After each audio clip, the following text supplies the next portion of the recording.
Hi, this is Bill, and welcome to Progpaganda. Over the course of our last several episodes, we've been running down our list of the 25 albums from the middle and late 1960s that helped to shape and influence the genre of music that has come to be known as progressive rock. In our first episode in the series, we went through the entire list of 25 albums and discuss the criteria that we use to select them. If you haven't seen that episode yet, feel free to take a look at it. It's available at this link on this YouTube channel. We've also gone through several episodes covering albums from 1965, 1966, and early 1967 that are on our list and that, in our eyes, definitely made an impact. We're continuing the discussion today with, from June 1967, the biggest album of the Summer of Love and one of the biggest albums of all time, the Beatles' Sgt. Pepper's Lonely Hearts Club Band. This is another of the selections in the list where, first off, the Beatles had to be on this list. There was no getting around it. The Beatles were one of the biggest bands, if not the biggest band, of the 1960s, and indeed their influence is still being felt today. I'm sure some of you, upon hearing the selection of Sgt. Pepper, are thinking, well, wait a minute, the Beatles made some other great albums in that time frame too. There's, of course, from the late 1960s period, in addition to Sgt. Pepper, the Beatles also released Revolver in 1966, prior to Sgt. Pepper, the self-titled double album, The Beatles, also known as the White Album, in 1968, and Abbey Road in 1969. Just about any of those, I think, would have been a suitable selection for the list. Our criteria limited us to just one album per artist, and so I ended up making the call for Sgt. Pepper for these reasons. Abbey Road, I eliminated from contention simply because it was released a little bit too near to the end of the 60s. The cutoff of this list, going back to our first episode covering the list of 25, was that the album had to have come out before King Crimson's album In the Court of the Crimson King, which some people, I think incorrectly, call the beginning of progressive rock. Abbey Road was released prior to In the Court, but only by about 2 weeks. And there's probably very little way that Abbey Road could have exerted influence on King Crimson's making of that album, given the fact that the two albums were essentially being made at the same time. I eliminated the White Album from contention because while it's a very good album and certainly one of the Beatles' biggest sellers, as a double album, it does suffer from including a bit of filler. I'm one of the people that sides with George Martin, thinking that the album would have been a far better album had it been a densely packed single album rather than a double. That leads us to Revolver, which is a wonderful record, and it bears some of the same hallmarks as Sgt. Pepper does in terms of its making. It made wonderful use of technology. Revolver was the first album on which George Martin, the Beatles' producer, used Abbey Road's Jeff Emmerich as his recording engineer. And Emmerich, unlike his predecessor, Norman Smith, was very much interested in new technology and how to employ new technology in order to make the Beatles sound more sophisticated and to make them sound better.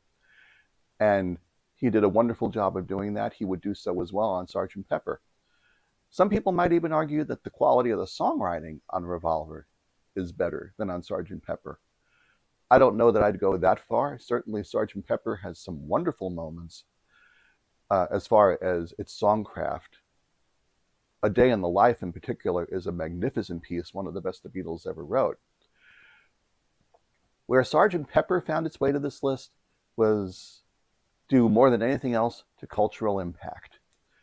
Sgt. Pepper was the album of the Summer of Love.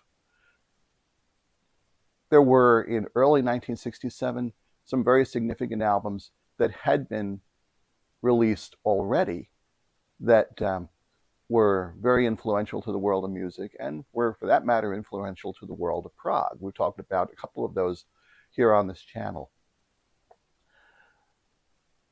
By virtue of those albums making an impact, the public at large was wondering, what are the Beatles going to do?